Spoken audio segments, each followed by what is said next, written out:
नमस्कार मित्रों, हिमांशु रंजन बात कर रहा हूँ। तो आज आपको मेरी आवाज़ थोड़ी दबी दबी सी लग सकती है क्योंकि स्वास्थ्य थोड़ी गड़बड़ है। लेकिन कुछ बहुत ही इम्पोर्टेंट टॉपिक के बारे में मुझे आपसे कहना है और ये टॉपिक मेरे मन में मतलब कई दिनों से चल रहा है और मैं इसके बारे में सोच रहा हूँ। तो मैं चाह रहा हूँ कि मैं आपके साथ भी ये बात शेयर कर दूँ और मेरी बात सुनने के बाद आपकी जो भी राय होगी तो कृपया करके आप अपनी राय कमेंट बॉक्स में शेयर कीजिएगा, जिससे कि मुझे भी ये पता चल सके कि मेरी बात आप तक सही से पहुंच रही है और मेरी बातें आपको समझ में आ रही है और सच में मेरी बात की बहुत ही अधिक इम्पोर्टेंस है। तो मैं बात करता हूं अपने बचपन के बारे में। तो जब मैं एक छोटा सा बच्चा था तो मुझे आज भी स्मरण है, याद है कि रात को सोने से पहले जो मेरी माता जी है वो मुझे कई सारी कहानियाँ सुनाया करती थी। शेर की कहानी, राजा रानी की कहानी, कई प्रकार की कहानी थी। आप ऐसा समझ सकते कि पंचतंत्र टाइप वाली कहानियाँ मेरी माता जी मुझे सुनाया करती थी। और जब मेरी माता जी कुछ कहानी नहीं सुना पाती थी, मतलब वो कहती थी कि मुझे जितना पता था मैंने सुना दिया है, अब मुझे कोई कहानी नहीं आती, तो भी मैं अपने माता जी से जिद करता था कि कहानी सुनाओ कहानी सुनाओ। और बिना कहानी सुने तो मैं सोता भी नहीं था और ना ही मेरा छोटा भाई सोता था। हम दोनों को कहानियाँ सुनने की काफ़ी ज़्यादा आदत थी। और जब माता जी कहानी नहीं सुनाती थी तो फिर हम अपने पिताजी से जिद करते थे, तो पिताजी भी हमें कहानियाँ सुनाया करते थे। और जब मैं गांव जाता था तो गांव पर भी मैं अपनी दादी से कहानी सुनता था, मैं अपने नानी जी से कहानी सुनता था, यहाँ तक कि मेरे मामा जी भी मुझे कहानी सुनाया करते थे। मैं इतना कहानी सुनने का आदी था क्योंकि मुझे कहानियाँ पसंद थी और मैं कहानियों का इतना मतलब ज़्यादा आदी हो गया था कि मैं खुद से भी कहानी लिखता था। और खुद से कहानी लिखने के चक्कर में ना मैंने लिखना सीखा है। मैं आपको सच बताऊँ तो मेरे पास आज भी बहुत सारी ऐसी पुराने समय की मेरे बचपन की नोटबुक्स पड़ी हुई है जहाँ पे मैं कहानी लिखा करता था। मेरा एक दोस्त था, उसे मेरी लिखी हुई कहानी पढ़ना बहुत पसंद था और वो क्या करता था कि मतलब लिखने में वो मुझसे थोड़ा अच्छा था मात्रा में, मतलब मैं थोड़ी ज़्यादा गलती करता था, वो मतलब मुझसे कम गलती करता था। तो मेरी लिखी हुई कहानी में ना वो मिस्टेक ढूंढता था कि यहाँ पे मैंने मिस्टेक किया है, मैंने गलत लिखा है। तो ऐसे क्या होता था कि मेरा दोस्त मुझे सिखा रहा है, वो मेरी कहानी को पढ़ के वो खुद सीख रहा है।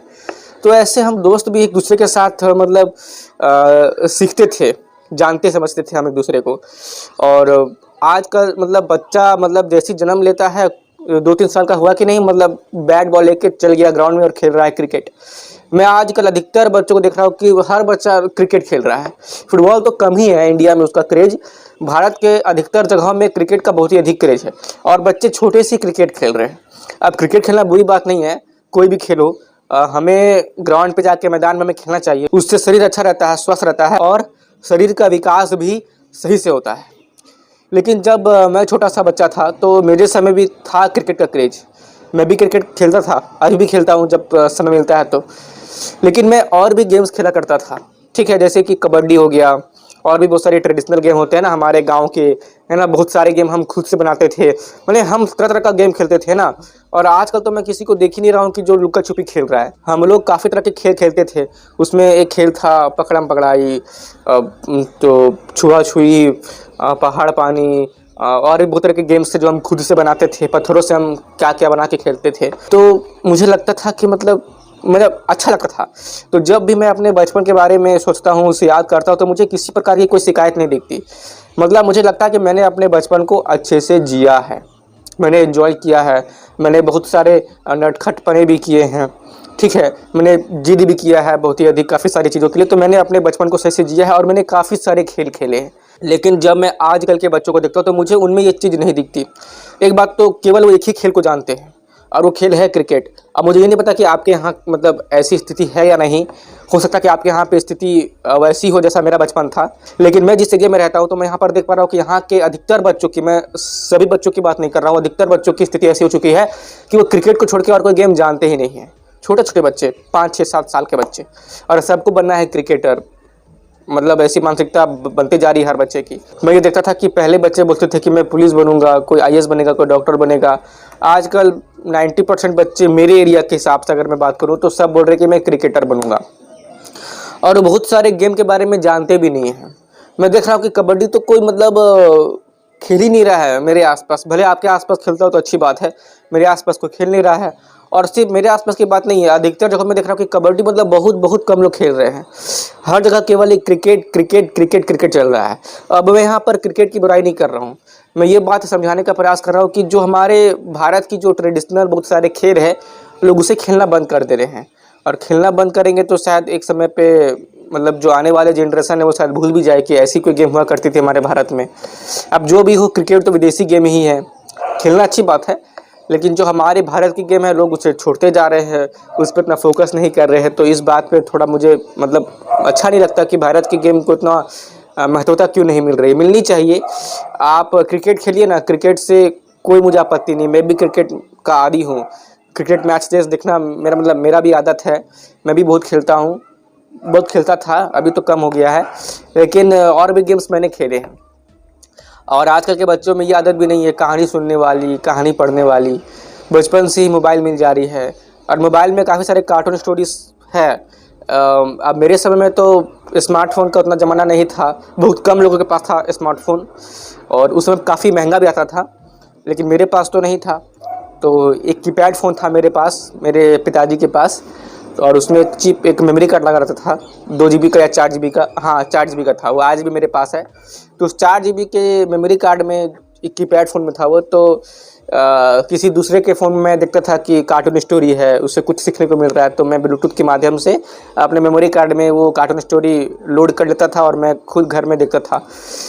तो आजकल तो यूट्यूब का ज़माना है, सबके पास स्मार्टफोन है आजकल के ज़माने में, इजीली कोई भी कार्टून स्टोरी देख सकता है। तो मैं देखता हूँ कि आजकल के बच्चे, अब कुछ बच्चे देखते होंगे कार्टून स्टोरी, सीखते होंगे, उनकी माताजी अच्छे से गाइड करती होगी, लेकिन आजकल की काफ़ी सारी माएँ अपने बच्चों को सही से गाइड नहीं कर रही है, और ना ही बच्चे मोबाइल में कार्टून स्टोरी देख रहे हैं, वे अश्लील गाना देख रहे हैं, अश्लील डांस देख रहे हैं, ठीक है, गलत गलत चीज़ गाली गलौज करना सीख रहे हैं। और मैं ये देख रहा हूँ कि 7-8 साल के बच्चे गेम खेल रहे हैं, है ना, पबजी, फ्री फायर और तरह तरह के ऐसे गेम्स, उसी में मतलब लगे रहते हैं। और मोबाइल का उनको एक ऐसा आदत हो गया, एक नशा हो गया है कि मतलब उसके बिना वो रहते नहीं, पूरा रोने लगते हैं, चिल्लाने लगते हैं, मतलब कोई डिसिप्लिन नहीं है। माता जी भी दे देती है, हाँ चलो रो रहा है, दे देते हैं। माता जी भी आदत दिला देती है कि बिना मोबाइल दिखाए तो बस खिलाना नहीं है। पहले बच्चा थोड़ा सा खाना खाने में जिद करता था, यहाँ वहाँ दौड़ता था, माता जी भी साथ में बच्चे के पीछे दौड़ रही है, उससे खाना खिला रही। मुझे आज भी याद है कि जब मैं जिद करता था तो मेरी माँ मुझे खाना खिलाते थे, कैसे डांट के, बहला फुसला के, हल्का सा वो भी मेरे पीछे भागती थी। तो मुझे आज भी ये सब कुछ कुछ मेरे माइंड में है, पूरा याद तो नहीं लेकिन है। तो अब वैसी चीज़ें मैं देख रहा हूँ कि आजकल की माँ करना मतलब कम कर दिया, आजकल की माँओं ने ऐसा करना। बहुत लोग करती होंगी, लेकिन मैं देख रहा हूँ कि माँ क्या करती है, बच्चों को मोबाइल पकड़ा देती है, उसमें वही बॉलीवुड के गंदे गाने चल रहे हैं या भोजपुरी गंदा गाना चल रहा है। मैं ऐसा देख रहा हूँ अधिकतर, है ना, या कुछ असली चीज़ें चल रही है। मैं ये नहीं बोल रहा कि हर जगह ऐसा ही है, लेकिन बहुत जगह ऐसा है कि बच्चे वो चीज़ें देख रहे हैं जो उन्हें नहीं देखना चाहिए, है ना, थोड़े मोड़े कार्टून भी देख रहे हैं। तो माँ कुछ बोल नहीं रही है, वो छोड़ दे रही है कि जाओ जो देखना है देखो, और बस इसी में वो खाना खिला रही है। और ना माँ आजकल कहानी सुना रही है, वो कहानी वाली आदत तो रही नहीं कि बच्चे बिना कहानी सुने सो जा रहे हैं, क्योंकि छोटे से मोबाइल जो मिल जा रहा है। मुझे कहानी सुनने में आता था आनंद, तो अब आनंद जब मोबाइल पे मिल जा रहा है तो बच्चे जिद नहीं कर रहे हैं कि कहानी सुनना है। और जब मैं कहानी सुनता था तो मेरे अंदर क्रिएटिविटी, रचनात्मकता आती थी, तो मैं खुद से भी कहानी लिखता था। इससे जो मेरा राइटिंग एक्सपीरियंस वो अच्छा होते गया, मैंने लिखना सीखा अच्छे से। तो आजकल के बच्चे मतलब इसमें भी मतलब उनमें कमी आ रही है। आप ये देख लीजिएगा कि जो आजकल के 5-6 क्लास के बच्चे हैं जो उनकी मातृभाषा है, मतलब किसी की मराठी बंगाली, तो मैंने देखा है कि जिनकी मातृभाषा बंगाली मराठी उड़िया रहती है तो वो अपनी मातृभाषा में सही से लिख लेते हैं, लेकिन जिनकी मातृभाषा हिंदी है तो मैं देख पा रहा हूँ कि जो 5-6-7 क्लास के बच्चे हैं, इनफैक्ट जो 8-9-10 के बच्चे हैं तो वो भी ठीक से अभी तक हिंदी नहीं लिख पाते हैं, क्योंकि उन्हें लिखने की आदत ही नहीं है। और आजकल वो आदत दी नहीं जा रही है बच्चों को। मतलब मोबाइल सही चीज़ है, लेकिन आजकल के छोटे बच्चों के लिए मोबाइल मतलब बहुत ही विनाश का कारण बनते जा रहा है, जिससे कि मुझे लगता है कि बच्चों को तो छोटे से मोबाइल देना ही नहीं चाहिए। और अगर आप मोबाइल दे भी रहे तो अपने सामने दीजिए, और मोबाइल में सही चीज़ जिससे सच में कुछ सीखने को मिले वो चीज़ लगा कर दीजिए, और आप खुद से भी बच्चों को समझाइए। ये चीज़ आजकल मतलब कुछ हो नहीं रहा है। 1 महीना पहले की ही बात है, एक छोटी सी बच्ची थी, लगभग वो 5 साल की होगी, तो वो मोबाइल में कुछ बॉलीवुड सॉन्ग सुन रही थी और सुन करके नाच रही थी। तो मैंने उससे मोबाइल छीन लिया, तो रोने लगी। तो मैंने बोला रुको रुको, मैं तुमको अच्छा गाना लगा देता हूँ। तो थोड़ा सा रुक गई हूँ। तो मैंने उससे जो भारत की जो सांस्कृतिक नृत्य होती है, मैंने वो लगा के उसे दिया। तो जो भारत की सांस्कृतिक नृत्य है उसे देखकर वो छोटी सी बच्ची बोलती है ये अच्छा नहीं है, मुझे इसका गाना भी अच्छा नहीं लग रहा है, मतलब मज़ा नहीं आ रहा है। फिर वो वापस से कोई बॉलीवुड सॉन्ग लगाती है और एक भोजपुरी डीजे वाला सॉन्ग लगाती है, और फिर उसी में वो मटका मटका के कैसे कैसे मतलब जैसे तैसे नाचने लगती है। और ये चीज़ देखकर पेरेंट्स भी काफ़ी खुश होते हैं कि देखो मेरी बच्ची नाच रही है। लेकिन जो उसमें संस्कार जा रहे हैं ना बॉलीवुड, अब देखिए बॉलीवुड के गाने कैसे होते हैं, उनका मीनिंग क्या होता है, या भोजपुरी गाने के जो आजकल निकल रहे हैं उनका मीनिंग क्या है, ये तो आप समझते होंगे ना। और जब बच्ची नाचती है तो वो गाने को भी लिप सिंक करती है, गाने के साथ साथ बड़बड़ाते रहती है, तब वो नाचती है। जब वो बड़ी होगी तो उसका मीनिंग वो भी शायद समझेगी। तो ज़रा सोचिए कि बच्चों में कैसा संस्कार जा रहा है छोटे से ही। और जब बच्चों में ऐसी छोटे से ऐसा संस्कार जाएगा छोटा से ही कि उसे भारतीय मूल्यों के बारे में कुछ भी नहीं पता है, भारतीय संस्कारों के बारे में ज़्यादा नहीं पता है, भारत की जो सांस्कृतिक परंपरा है उसके बारे में उतना अधिक नहीं पता है, और जो हमारा एजुकेशन सिस्टम है वो वेस्टर्न टाइप है, मैकुले वाली। इसमें भारतीय पारंपरिक जो शिक्षा है, जो उसकी पद्धति है, उसकी बहुत कमी है। ये बात तो किसी से छुपी नहीं है, और ये बात मैंने अपने कई सारे वीडियो में बताई भी है। तो जब ऐसे में आजकल के बच्चे जब बड़े होंगे ना, तो उनमें संस्कार की कमी तो होगी, उनमें सभ्यता की कमी तो होगी। और मैं आपको एक बात लिख करके दे सकता हूँ कि आज आप अपने बच्चों को सही से शिक्षित नहीं कर रहे हैं, उन्हें सही जानकारी सही समय पर आप नहीं दे रहे हैं, सही संस्कार आप सही समय पर नहीं दे रहे हैं। छोटे से ही जब आप अपने बच्चों को बहुत ही अधिक रस दे रहे हैं, ठीक है, ये सब जो भोजन करवा रहे हैं ना, बाहर का खाना, जितने भी जंक फूड आप छोटे से इतना जो आप करवा रहे हैं अपने बच्चों को, मोबाइल में बच्चा छोटे समय से गलत चीज़ देख रहा है, गाली गलौज वाली वीडियो देख रहा है, इन सब चीज़ों के कारण आने वाले समय में ऐसा होने की 90% चांसेस है कि आपके बच्चे आपका आदर नहीं करेंगे। आपके बच्चे अपना जीवन का हर निर्णय आपके विरुद्ध जा कर लेंगे, और कुछ निर्णय ऐसे होंगे जो हमारे सदियों से चले आ रहे समाज के नियमों के विरुद्ध होंगे।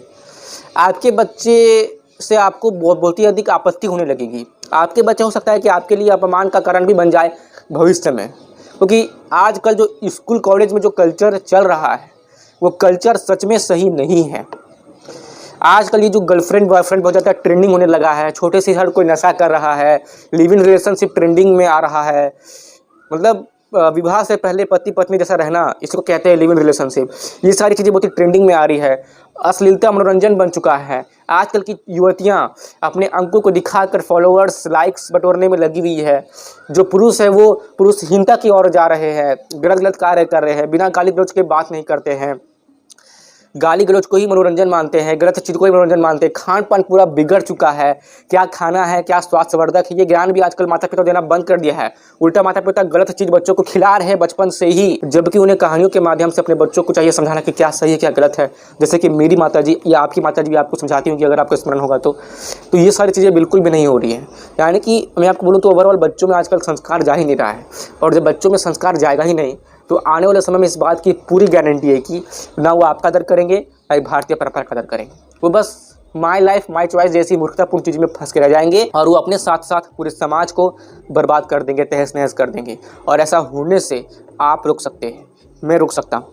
मैं तो प्रयास कर रहा हूँ जागरूकता फैलाकर, और अब आप प्रयास कीजिए इस वीडियो को शेयर करके, लाइक करके, और अपनी राय कमेंट में लिख दीजिए, जिससे कि इस वीडियो की एंगेजमेंट बढ़े और भी लोग इस वीडियो को देख पाए और समझ पाए कि जिस तरह हम इग्नोर कर रहे हैं बच्चों को संस्कार देना, आगे चलकर कितना भयावह हो सकता है हमारे भारतीय समाज और हमारे भारतीय परंपरा के लिए। मुझे मोटिवेट करने के लिए आप इस चैनल को सब्सक्राइब कर सकते हैं, और मैं आपसे विनम्र अनुरोध करूंगा कि कृपया करके आप बेल आइकन को भी प्रेस कर दें, जिससे कि मेरी हर न्यू वीडियो की नोटिफिकेशन आपको तुरंत मिल जाए और आप सही समय पर इस वीडियो को देख लें। मेरे साथ जुड़ने के लिए आप मुझे फेसबुक और इंस्टाग्राम पर फॉलो कर सकते हैं, जिनकी लिंक आपको डिस्क्रिप्शन बॉक्स में मिल जाएगी। और यहाँ तक रुकने के लिए, मेरी बातों को ध्यान से सुनने के लिए और अपना कीमती समय देने के लिए आपका सच्चे मन से बहुत बहुत धन्यवाद। जय श्री राम, जय भारत।